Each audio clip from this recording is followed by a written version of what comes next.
بسم اللہ الرحمن الرحیم اعوذ باللہ من الشیطان الرجیم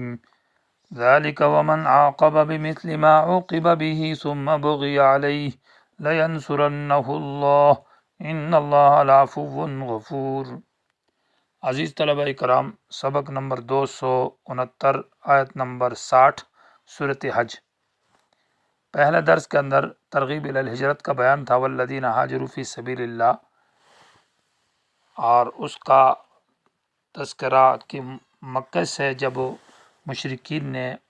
مسلمانوں پر ظلم کیا اور ایمان سے روکا اور شبہات پیدا کرتے رہے اور ان کو تنگ کرتے رہے، شیطانی شبہات ڈالے، رکاوٹیں پیدا کی، تو ترغیب الی الہجرت تھی کہ ہجرت کریں، اور ہجرت کے اندر جو شہید ہو جائے یا مر جائے تو اللہ تعالیٰ جنت دے گا اور بہترین روزی دے گا۔ ذالک ومن عاقب بمثل ما عوقب به، یعنی اور اسی طرح جس طرح قربانی ہمیشہ ہر ملت میں رہی ہے اور جہاد بھی ہمیشہ ہر ملت میں رہا ہے، انبیاء کا انکار بھی رہا ہے اور منکرین کو سزا بھی دی ہے، یہ بھی اللہ کی سنت مستمرہ ہے۔ تو اسی طرح ہجرت کرنے کے اوپر اب تضحیق کا ذکر ہے کہ یہ مہاجرین کے ساتھ ہنستے ہیں، اور مکہ کے مشرک یہ کہتے ہیں کہ یہ کیسا اسلام، کیا ہی اچھا اسلام ان کو ملا کہ جن کی وجہ سے ان کو بے گھر کر دیا گیا،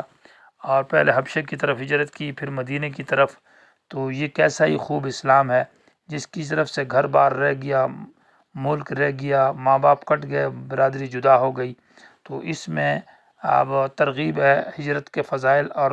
ہجرت کے مقامات ذکر کیے کہ اللہ تبارک و تعالی ان تکلیفوں کی وجہ سے لَيُدْخِلَنَّهُمْ مُدْخَلًا يَرْضَوْنَهُ، اللہ بہترین جگہ دے گا دنیا اور آخرت میں۔ اور ان اللہ لعلیم حلیم، اللہ جانتا ہے نیتوں کو، حلیم اللہ صبرناک ہے۔ اس کا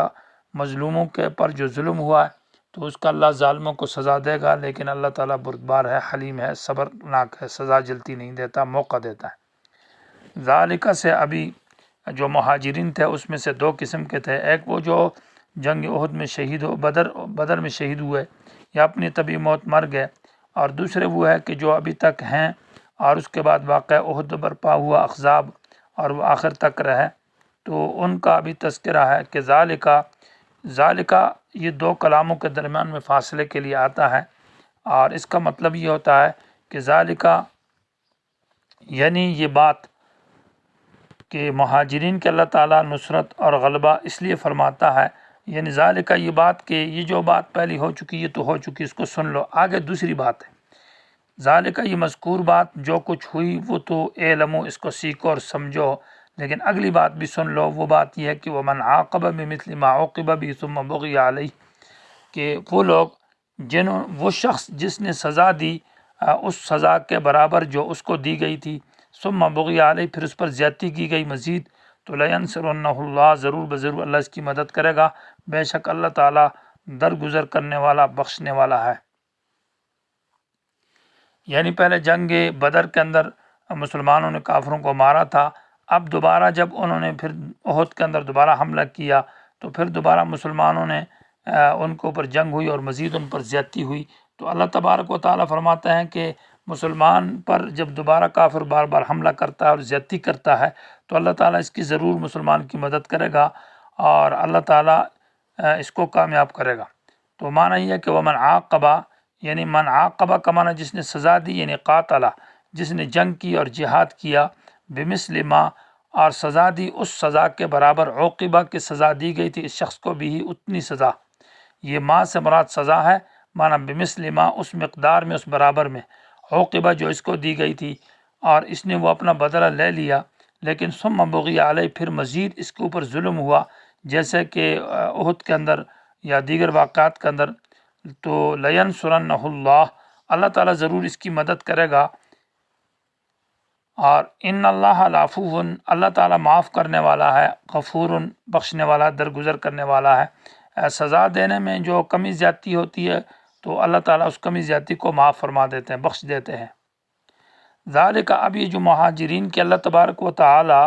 نصرت اور مدد کرتا ہے تو اس کی وجہ بیان کی جا رہی ہے، اس کو علت کہتے ہیں، اور یہاں دو قسم کی علتوں کا ذکر ہے۔ پہلے دلیل انی کہتے ہیں اور علت انی اس کو کہتے ہیں۔ اور دوسرے نمبر پر ذالک بأن اللہ هو الحق جو آیت ہے اس میں دلیل لمی کا ذکر ہے۔ دلیل انی کا مطلب یہ ہوتا ہے کہ جو معلول ہوتا ہے، جو علامت ہوتی ہے، اس کو دلیل بنایا جاتا ہے علت کے اوپر، حکم کے اوپر۔ اور دلیل علمی کا مطلب یہ ہوتا ہے کہ جو علت واقع اور نفس الامر میں جو علت ہے وہی دلیل اور علت ہے حکم کے لیے۔ تو ذالکہ کا معنی یہ ہے کہ یہ بات کہ اللہ تبارک و تعالی مہاجرین کی نصرت اور غلبہ دے گا، اور اللہ تعالیٰ اس کو کر سکتا ہے۔ اس کی وجہ یہ ہے کہ اللہ تعالیٰ قادر ہے، اور اللہ کی قدرت کے دلائل دیکھیں کہ بأن اللہ یولج اللیل فی النہار، کہ اللہ داخل کرتا ہے رات کو دن میں، اور ویولج النہار، اور داخل کرتا ہے دن کو رات میں، وأن اللہ سمیع بصیر، اور بے شک اللہ سننے والا اور دیکھنے والا ہے۔ وہ ذات آپ دیکھتے ہیں کہ جب دن کی چہل پہل ہوتی ہے اور ہر نقل و حرکت ہوتی ہے اور ہنگامہ ہوتا ہے، تو اچانک ہی رات کی تاریکی یکدم آ جاتی ہے اور ایک سنگناٹا چھا جاتا ہے اور دنیا ساری سنسان ہو جاتی ہے۔ پھر رات کے اندر جب وہ نیند کی حالت میں لوگ رہتے ہیں تو اچانک ہی دن کا اجالا آ جاتا ہے، تو یہ انقلاب لانے والی ذات اللہ کی ہے۔ ایسے ہی اچانک روشنی کو ختم کر کے اندھیرا لے آنا، اور ایسے ہی اندھیرے کو ختم کر کے روشنی لے آنا، یہ قادر اور متصرف ذات ہے۔ لہٰذا یہ مظلوموں کے بدلے پر بھی قادر ہے کہ جن پر ظلم ہوا تو اللہ تعالیٰ ان کو اس حالت کی تبدیلی کر دے گا، ان کا ظلم ختم ہو جائے گا، ان کا سفر، ان کی ہجرت، اللہ تعالیٰ ان کو مقام اور اعلیٰ مرتبہ عطا کرے گا۔ دوسری بات یہ کہ وَأَنَّ اللہ، بے شک اللہ تعالیٰ سمیع، سننے والا ہے، مظلوموں کی فریاد کو اللہ سنتا ہے، اور بصیر، کافروں کے کرتوتوں کو اللہ دیکھتا ہے، اور جب دیکھ رہا ہے تو اس کے سامنے وہ رحیم کریم مہربان بادشاہ ہے۔ وہ فریاد جب سنتا ہے تو اس کی فریاد کو پوری بھی کرتا ہے، اور جس کے کرتوت دیکھتا ہے تو اس سے بدلہ بھی لے سکتا ہے۔ یہ دوسری وجہ ذکر کی ہے۔ ذالکہ سے یہ تیسری وجہ ہے کہ یہ غلبہ اور نصرت اس وجہ سے ہے کہ بأن اللہ هو الحق، یہ دلیل علمی ہے کہ اللہ تعالیٰ ہی معبود برحق ہے، یعنی واقع میں صحیح خدا اور سچا خدا تو وہ اللہ ہے، اور وہ معبود برحق ہے، اور جو اس معبود برحق کی عبادت کرتا ہے وہ کبھی خائب اور خاسر نہیں ہوتا، یعنی وہ تباہ اور ذلیل نہیں ہوتا۔ تو اللہ تعالیٰ وہ جو سچا خدا ہے وہ اپنے مظلوموں کی اور اپنے عبادت کرنے والوں کی ضرور مدد کرے گا۔ یہ تیسری وجہ ہے۔ وَأَنَّ مَا يَدْعُونَ مِن دُونِ اللَّهِ، یہ چوتھی وجہ ہے کہ بے شک وہ جن کی یہ عبادت کرتے ہیں اللہ کے سوا، هو الباطل، وہ باطل ہے، وہ جھوٹے خدا ہے، وہ من گھڑت خدا ہے، اور جو بھی جھوٹے خدا کی عبادت کرتا ہے وہ کبھی بھی فلاح اور کامیابی سے ہمکنار نہیں ہو سکتے،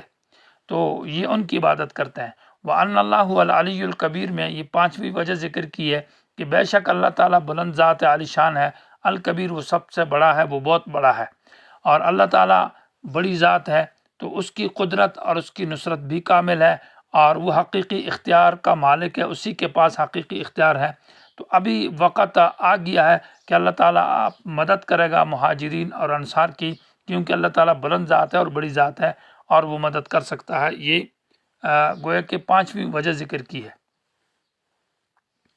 الم تر ان اللہ انزل من السماء ماء فتصبح الارض مخضرہ ان اللہ لطیف خبیر۔ یہاں سے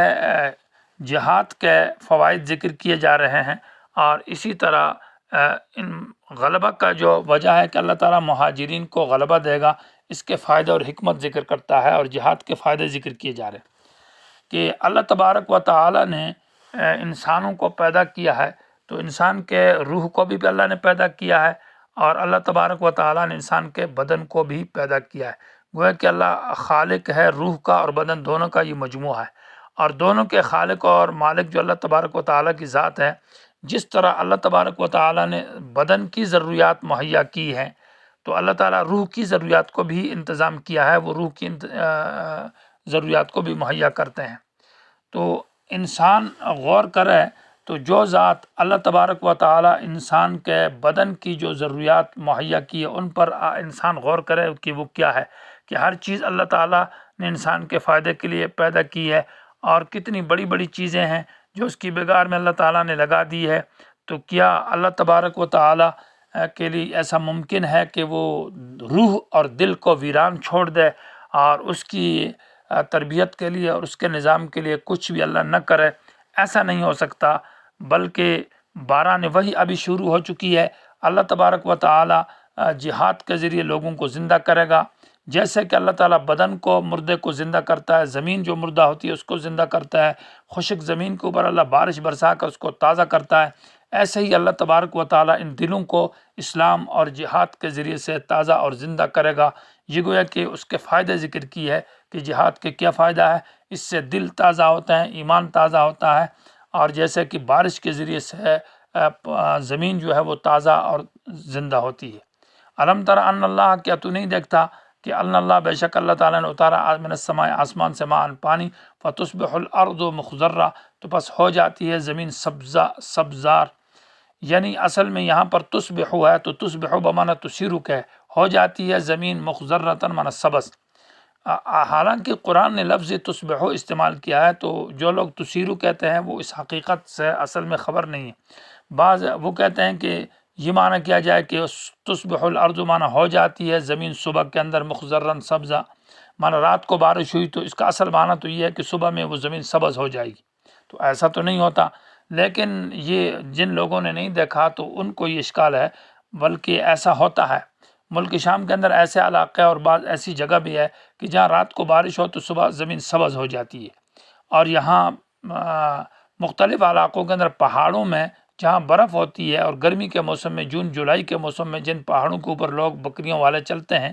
تو وہاں رات کو بارش ہوتی ہے اور وہاں صبح کو گھاس جو ہے نا وہ سبزہ نظر آتا ہے، وہاں لوگوں کا مشاہدہ اس کو دیکھتے رہتے ہیں۔ اس لیے قرآن اپنی حقیقت کے اوپر ہے، فتصبح الارض، تو ہو جاتی ہے وہ زمین صبح کو مخضرن مانا سبز۔ اللہ تعالیٰ اس زمین کو تازہ کرتا ہے۔ ان اللہ لطیف خبیر، اللہ باریک بین ہے اور خبیر خبردار ہے۔ اللہ بڑی ہی باریک بینی کے ساتھ اپنے اسلام کا غلبہ اور مسلمانوں کا غلبہ ایسے طریقے سے اللہ فرماتے ہیں کہ لوگ سمجھتے ہی نہیں ہیں، تو یکدم دیکھا جاتا ہے کہ مسلمانوں کا غلبہ اور مظلوموں کی فتح اللہ تعالیٰ دیتا ہے اور ان کو غالب کر کے دکھا دیتا ہے۔ یہ اللہ تعالیٰ لطیف خبیر ذات ہے، کیونکہ لہو، اسی کے اختیار میں جو کچھ آسمان میں اور جو کچھ زمین میں ہے، سب اللہ کے اختیار میں اور اللہ کی قدرت کے محتاج چل رہے ہیں، وہ اللہ کے اختیار کے بغیر کیا کچھ کر سکتے ہیں۔ وَإِنَّ اللَّهَ لَهُوَ الْغَنِيُّ الْحَمِيدُ، اور بے شک اللہ تعالیٰ بے حاجت ذات ہے، الحمید، تعریف کیا ہوا ہے، اس کو کسی کی ضرورت نہیں ہے۔